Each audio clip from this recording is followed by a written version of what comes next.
So here we are then. Welcome to the leftovers edition. So it's going to be a little bit of this and that, but mainly what we're going to make today is this lovely pie. Okay, and the reason why we're making pie is because we've got pastry, we've got carrots, so we've got loads of veg actually up the food chair. So please come and get some. And we've got milk as well, so if you want to come and grab some milk and flour, those are the things that you're going to need for this. Okay, so that's later. Now, I've got here my leftovers.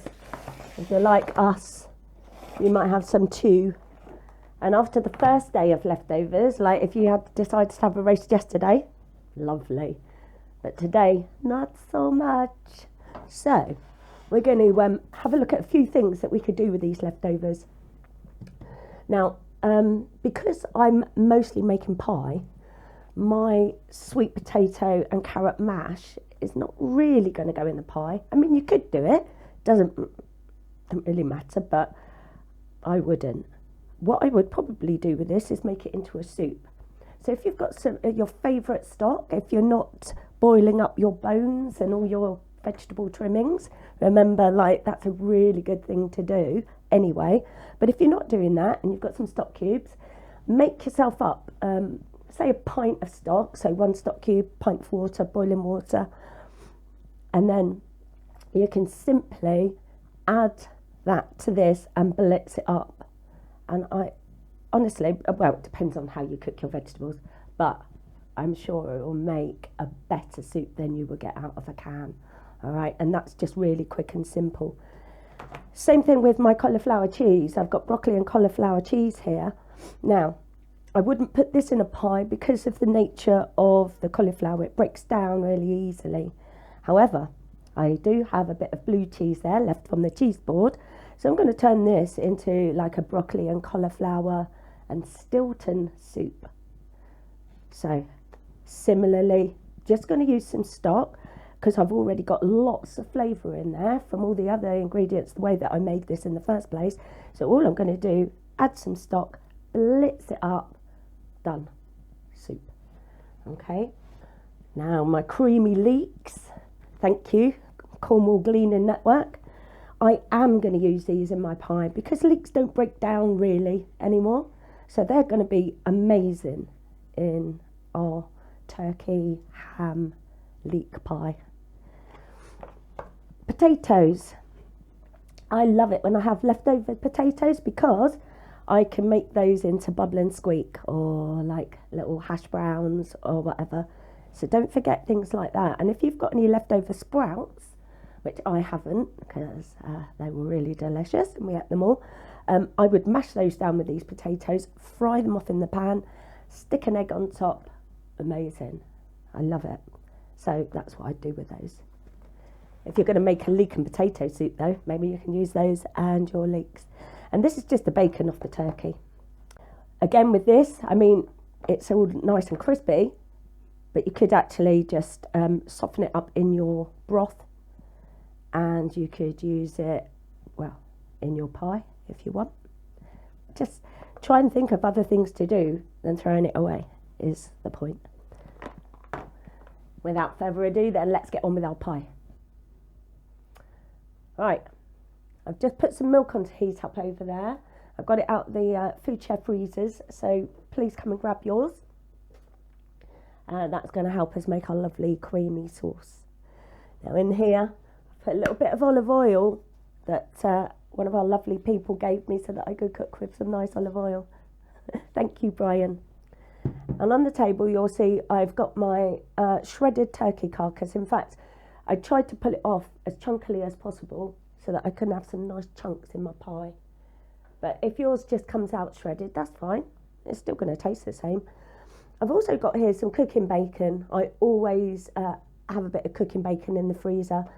I like it because it's nice and chunky and super cheap. And that's the only sort of fresh thing really that I would put in. I've got a little bit of carrot here. We've got loads of carrots still at food share. Please come and grab some. Onion, that's another thing. That's the onion and garlic really for our base. everything else can just be your leftover food. And there's our leeks. Right, without further ado then, just going to put the cooker on and heat up our oil. As always, we're going to get that to shimmering. We don't want our onions to go brown. We want to caramelise them, make them really, really, like bring out all the lovely sweetness and all the lovely flavours in them. So, yeah, get this to shimmering and then we'll put them in.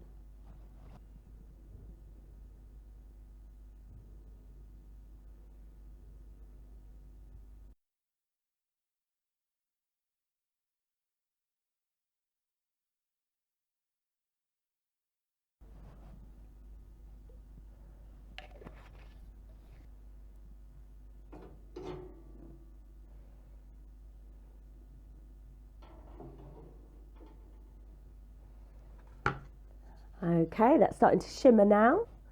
So it's all ready for the onions. A nice little sizzle. Right, so like I said earlier, we're going to just soften this up. Bring out all the sweetness. That's all we're doing. Usually I'd put celery in, like I said, but I haven't got any. It's not essential, but if you have got some celery, chop that up fine as well. And put that in when the carrots go in, all right? If you haven't got any carrots, like I said, we've got loads at Food Share, so please come and grab some. Now, once they're softened up nicely, actually, not the carrots, garlic. So we want to get that in, and we're going to just cook it until the raw smell goes. So that's nicely, finely chopped up garlic. And when we're cooking with leftovers, we really don't want to be taking too long, do we? We've already cooked it once. Just get that all nicely aromatic. I think my nose is so big because it's designed for cooking.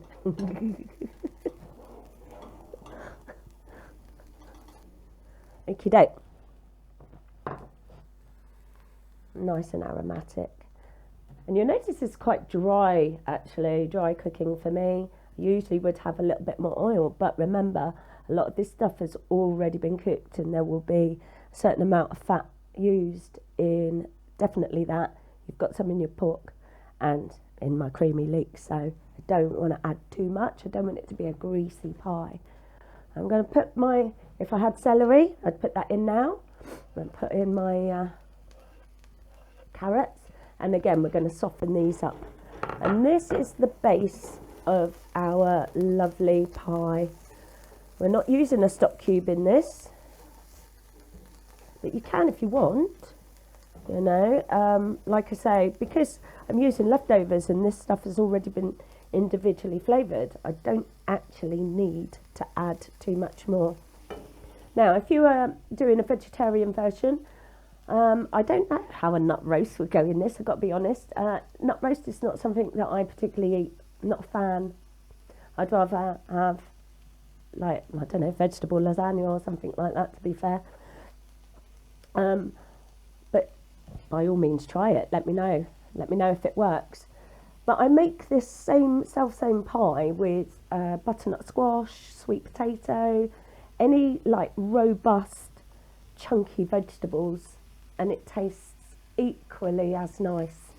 So experiment, you know, don't think, oh, because you don't eat meat, this is irrelevant. You can actually adapt it. But like I say, I would use really nice, robust, chunky vegetables. Things that keep their shape.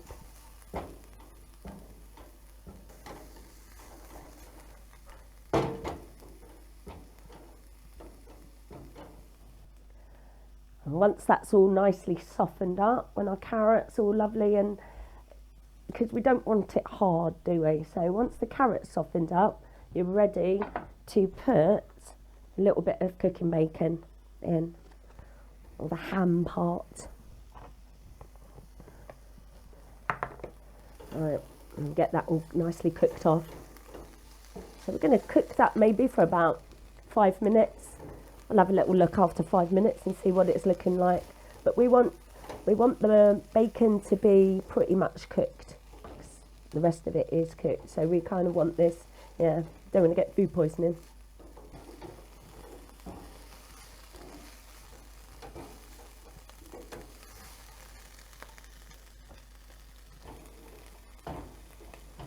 Right then, our next job is some flour. And again, we've got loads of flour at Food Share, so please come along and grab some.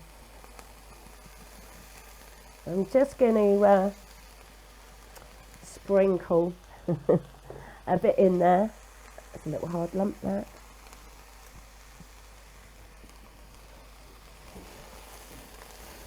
So this is your thickening agent. Obviously, if you're gluten intolerant, you can use corn flour.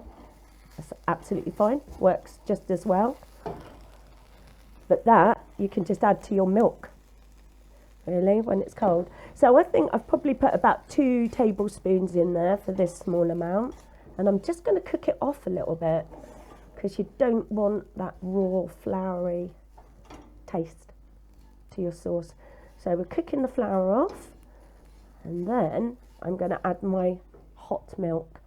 So the reason why we put hot milk in, this is a trick taught to me by Chef Tub, who's got the Dolphin Tavern in Penzance. She's also imparted lots and lots of different little tips and tricks to me over the years.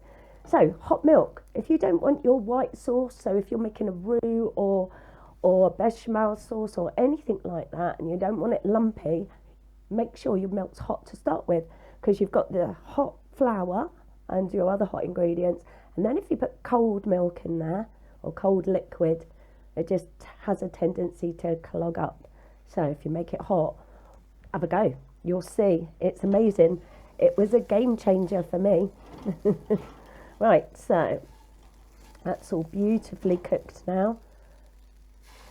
And I'm just going to gradually add my milk to get my sauce.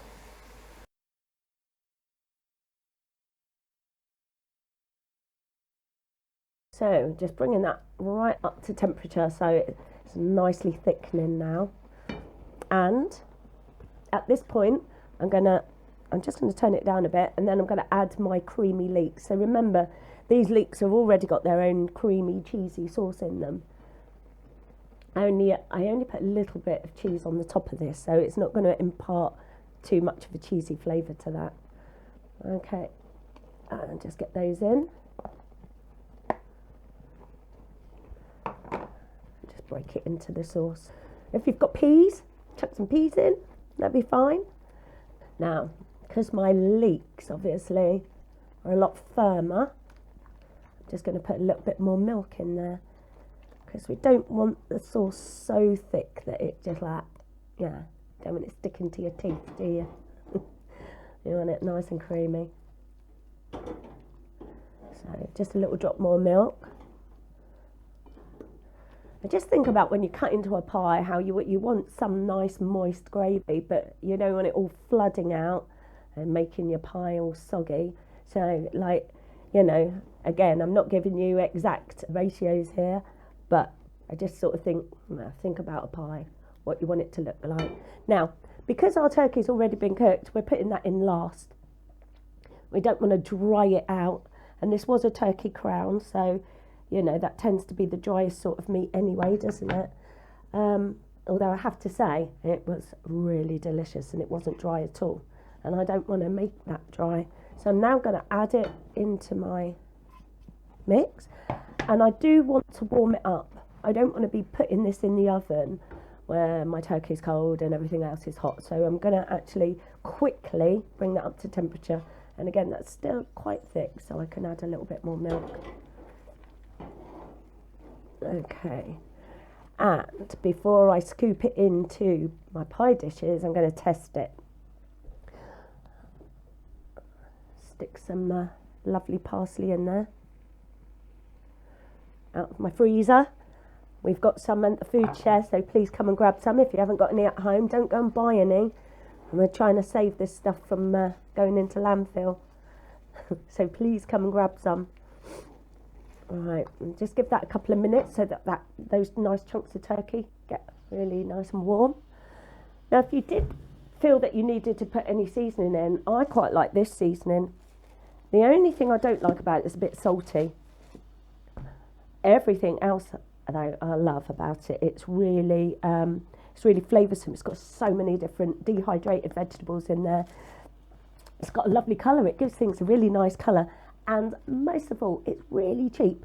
And because it's in dried powdered form, lasts for ages. All right, so yeah, I get that from Lidl's. It's in the Polish section, so have a go. It's actually all right. It's really nice if you've never tried it. Great base for everything.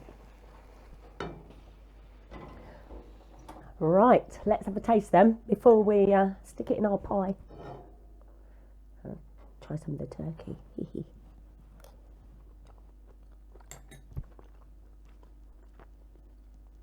That is so nice. The best thing of all, it doesn't taste like you're eating leftovers. That's why we're doing this one. So, I've got my pastry. I've picked up my pastry from Food Chair. Come and get yours. And I've just cut out 2 little circles really badly that are just slightly bigger than the top of my pie dish. Okay.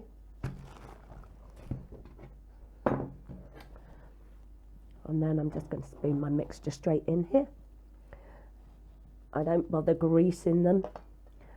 I don't make fully enclosed pies because I don't like eating a lot of wheat. Well, I do. I love it. It just doesn't love me.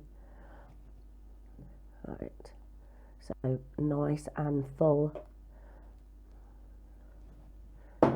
See how far those few ingredients went as well. If you think your mixture's too thick, please feel free to make it looser. All right, but this is just lovely for me. I like it like this. So, pastry lids on top. Now, I don't bother greasing this because it's ceramic and the pastry will easily come off. So I don't add unnecessary fat. Basically what I'm saying, I guess. And I'm just going to pinch this on the rim. That's all I'm doing. So really, really, really super simple. Now, if you wanted to make this for somebody and you wanted to make it really nice, you could do an extra layer of pastry just around the rim. Just cut your shape, stick it on there, and then put your lid on top and then crimp it like I've just done. And that way you'll have a lovely, luscious pastry lip for people that like their pastry. And there you go. Pie. Done. Just let the steam out. Just show you that again. In fact, I could show you with a bit of extra pastry on it, so you know what I'm talking about. So just basically just lay it round. No skills involved at all. And it doesn't even matter if it's just scraps. All right.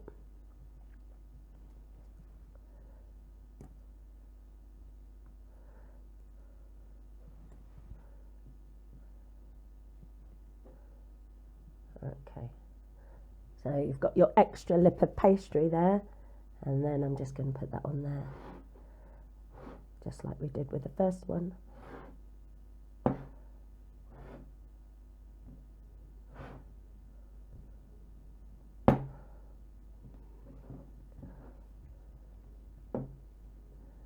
There you go.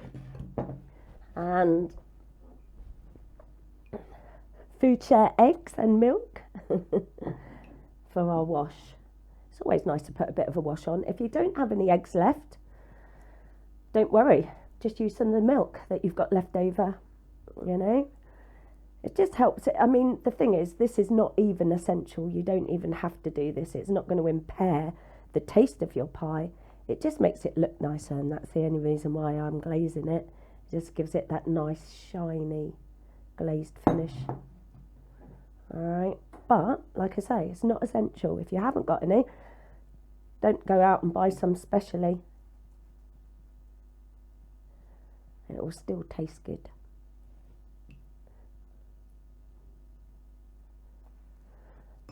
Now these individual pies, if you're doing small ones like I did, they only took about 20 minutes on gas mark 5. Gas mark 5, I think it's something like 180 on electric. They were super quick. Everything's hot inside. Obviously everything's cooked. You're just basically cooking off that pastry top. Okay? And after about 20 minutes with the small ones, or half an hour for a larger one, you'll have your delicious pie. And like I said, the best thing about it is it doesn't taste like you're eating leftovers, you know. So after day 2, probably sick of roast dinners, make a pie. Another thing that I'd contemplated doing was turkey ramen. That will be amazing. People that know me know I love ramen. I love noodles. They're my favourite thing. And if you want to know how to do that, let me know, and I'll we'll maybe film that, and you can have that anytime as well. So enjoy your leftovers. Don't throw them away. We don't want landfill. We're up St John's in the Field again this Wednesday. I'll be cooking up there for the food share meals. Please come and say hello. Like I said, we've got lots of veg left. I've seen potatoes, leeks, carrots, sprouts, parsnips, and there'll be lots of other things by then as well. We've got things in the freezer that you can come and grab, pastry, parsley, you know, there's all sorts up there. So please come and grab some food and help us save it from landfill. And I'll see you next week.